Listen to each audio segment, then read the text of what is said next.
King George III's daughters. Naughty in the Nunnery. King George III of Great Britain and Ireland and his German wife, Charlotte of Mecklenburg-Strelitz, had a close and loving relationship, which resulted in an astonishing 15 children. Charlotte was Britain's first known biracial queen, though her black Moor ancestor, Madragana, was 15 generations and 500 years back. She loved her children dearly, but was far more strict and formal than her doting husband. The king's sisters had been pushed down the traditional aisle of arranged marriages to foreign princes, but they had found misery and even abuse in matrimony. He didn't want to put his own dear daughters through the same trauma. Queen Charlotte wanted to spare her daughters the agony of constant pregnancy that she experienced, allow them a good education, and keep them by her side. So the king and queen turned down every prince who sought one of their daughters' hands. The women were kept shut up in Kew Palace, which they grudgingly called the Nunnery. Prevented from starting lives of their own, the princesses got up to plenty of trouble within the palace walls. Let's meet George III's 6 daughters. Charlotte. After the birth of 3 sons, George and Charlotte were delighted to have a daughter. She was called Princess Royal, the traditional title of the monarch's eldest daughter. At 18 months, she was given a French tutor and taught to recite poems and verses. She displayed an excellent memory for the rest of her life. She did not, however, take to music and dancing. She hated playing in the tableaux her parents orchestrated to show off their children to the public. Charlotte was constantly compared to her younger sister Augusta, who was considered remarkably beautiful, while Charlotte was very plain. When the daughters were in their late teens, marriage proposals started pouring in from European princes. Britain was a leading power in Europe. The daughters were refined and beautiful, and as they came from an astonishingly fertile mother, they were considered a sure bet for dynasty building. But the king and queen couldn't bear to be parted from their darling daughters and turned down prince after prince. George wrote, "I cannot deny that I have never wished to see any of them marry. I am happy in their company and do not in the least want a separation." In the 18th century, royal brides went to live in their husband's country, and with travel being so treacherous and slow, they might not make it home again for years, if at all. Charlotte and her sisters grew restless and longed for freedom, families, and homes of their own.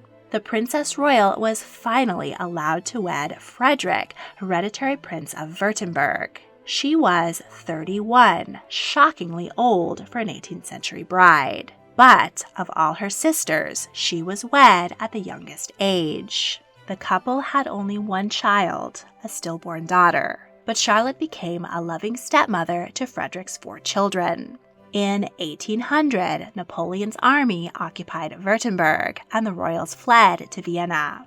Frederick negotiated with the French emperor, and in exchange for providing troops, he was declared King of Württemberg. This alliance made him an enemy of his father-in-law. King George III refused to address his daughter as queen. Frederick eventually switched sides and allied himself with his brother-in-law, George, who became Prince Regent once his father's mental illness left him unable to rule. When Napoleon was defeated in 1815, the Congress of Vienna confirmed Frederick's title as King of Württemberg. He died the following year. Charlotte continued to live at Ludwigsburg Palace with her stepson, King Wilhelm I. She received visits from many of her siblings and was named godmother to her niece, the future Queen Victoria. In 1827, she returned to Britain for the first time since her wedding 30 years earlier to have surgery for dropsy. She died the following year, age 62. Augusta Sophia.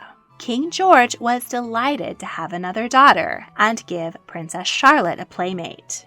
He was noted to favor his female offspring. The princess received a typical feminine education in etiquette, music, dancing, and art. But their mother hired well-educated governesses to teach them English, French, German, and geography as well.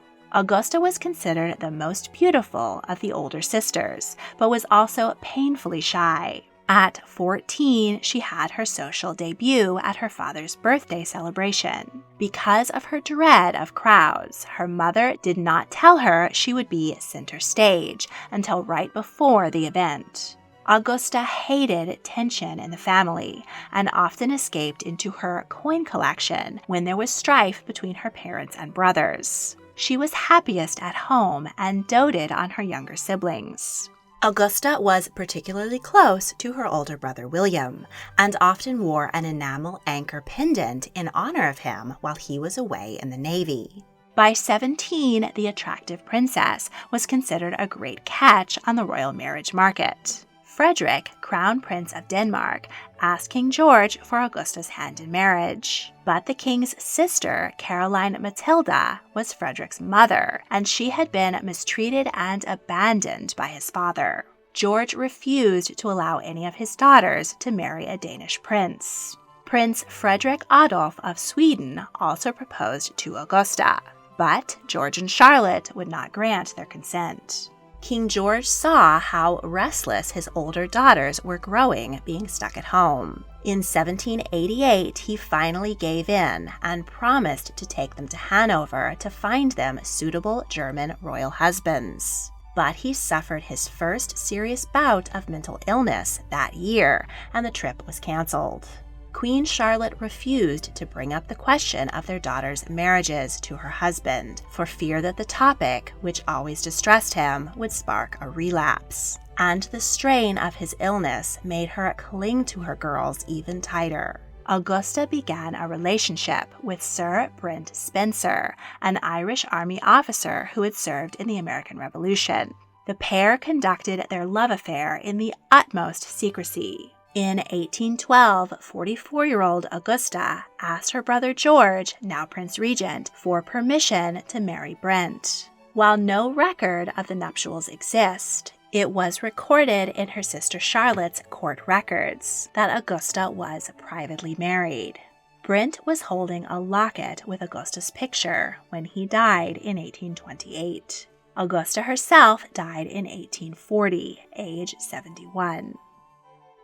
Elizabeth rounded out the trio of older princesses. At home, the daughters remained in mourning dresses throughout the day and while attending lessons. They would then change into informal gowns for family dinners. Once they entered their teens, they were seen in public far more often, accompanying their parents to the theater, opera, and at court. The cost to dress so many daughters in fashionable gowns, hats, fans, and other items was enormous, and Queen Charlotte fretted over the £1,000 a month required, nearly £100,000 today. The three eldest princesses often wore matching dresses in different colors. Elizabeth had a sunny disposition and was an eternal optimist. She was their mother's favorite and the one the queen most dreaded marrying off. Though Elizabeth longed for a family of her own, she threw herself into her many hobbies. She was a talented artist and produced several books of engravings for charity.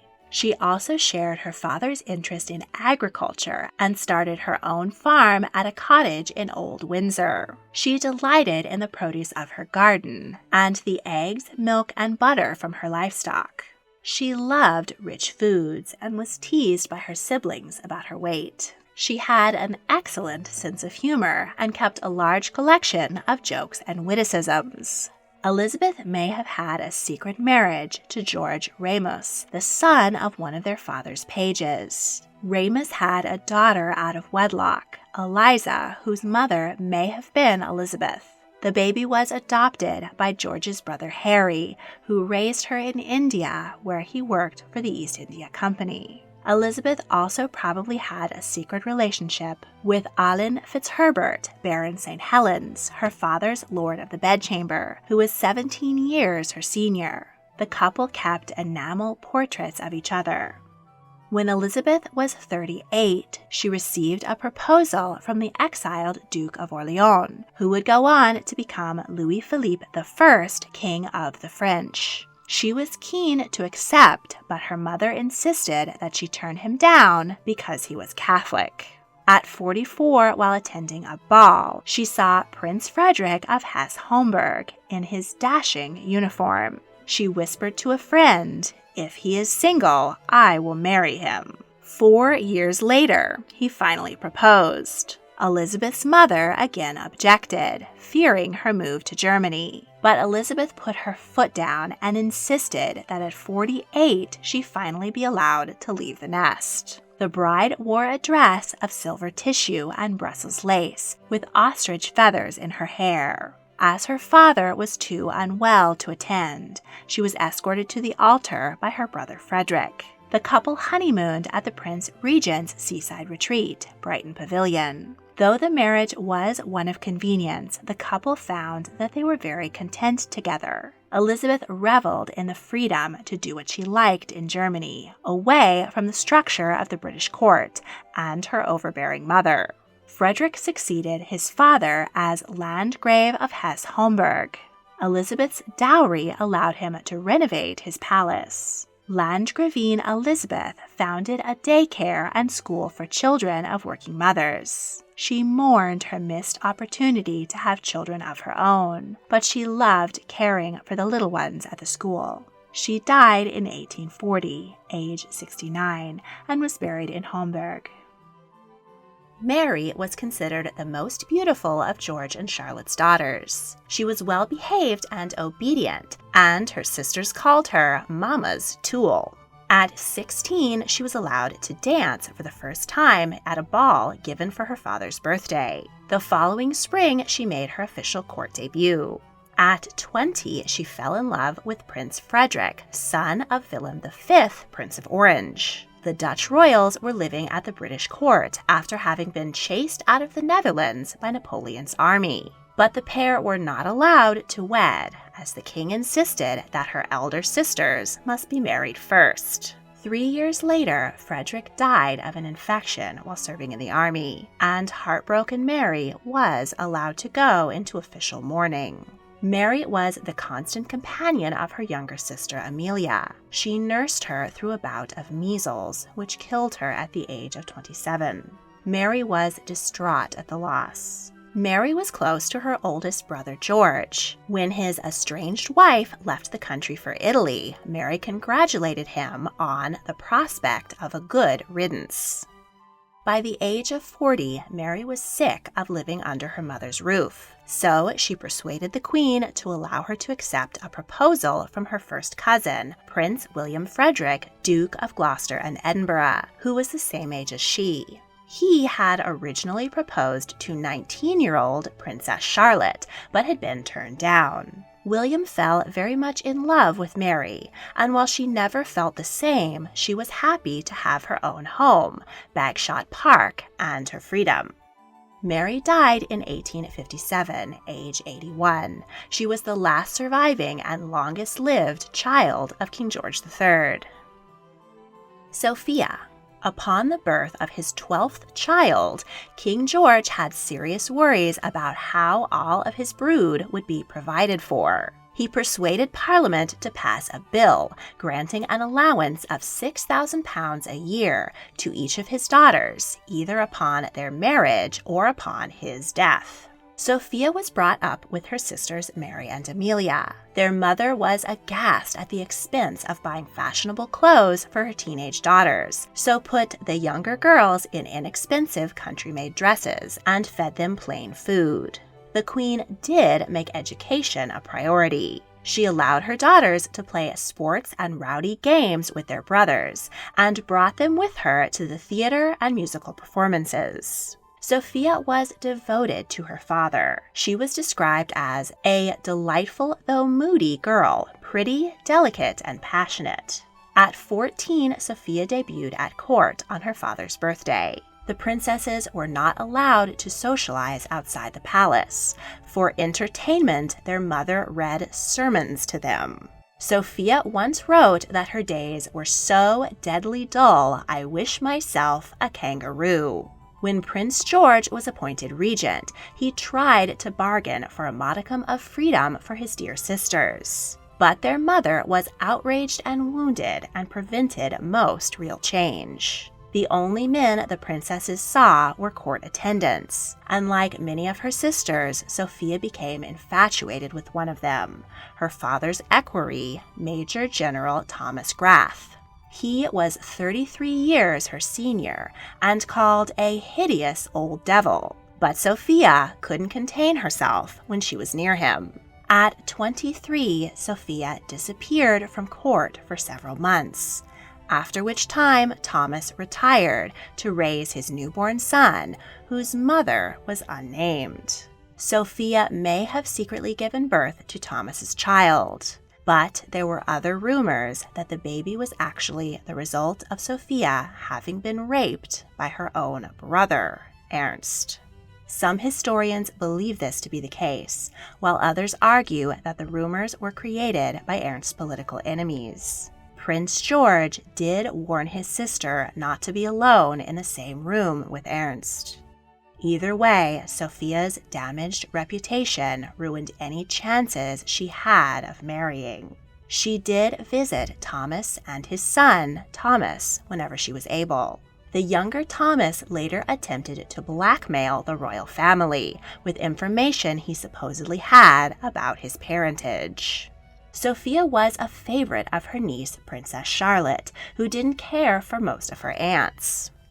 When Sophia was 41, her mother died, and she finally gained her freedom. But within a few years, she began to go blind and was often dizzy and muddled. She may have suffered from the same mental illness as her father. She moved into a Kensington Palace apartment next to Duchess Victoria and her daughter, the future Queen Victoria. Sophia was one of the few paternal relatives the future queen saw regularly, and she was rather frightened of her aunt. Sophia fell under the spell of Duchess Victoria's comptroller, John Conroy, who bullied and tried to control the future queen throughout her childhood. Sophia allowed Conroy to handle her finances, which he used to buy himself 3 estates. And she spied on young Victoria and reported back to Conroy, further alienating aunt and niece. Sophia died in 1848, age 70. Her family then discovered that Conroy had squandered all of her wealth and she had nothing left. Her ghost is said to haunt Kensington Palace. Amelia. Queen Charlotte was pregnant with Amelia, her 15th and last child, when her 13th and 14th children, Octavius and Alfred, died of smallpox. Coming so soon after the tragic losses, Amelia was doted on by her siblings and quickly became her father's new favorite. There was a 6-year gap between the baby of the family and her nearest surviving sibling, Sophia. She was 21 years younger than her eldest brother, George. Amelia was proud, dignified, and well aware of her position from a young age. As a baby, when she met new people, she instantly held out her tiny hand to be kissed. The younger trio of sisters, Mary, Sophia, and Amelia, did not receive the same level of paternal involvement that their older sisters had. Amelia was only 5 when her father was incapacitated by mental illness. Painter Johann Zoffrey created this portrait of the royal family with the 6 eldest well-behaved children without much difficulty. But John Singleton Copley was so challenged by getting the 3 younger princesses to sit still for this picture that he never painted another portrait.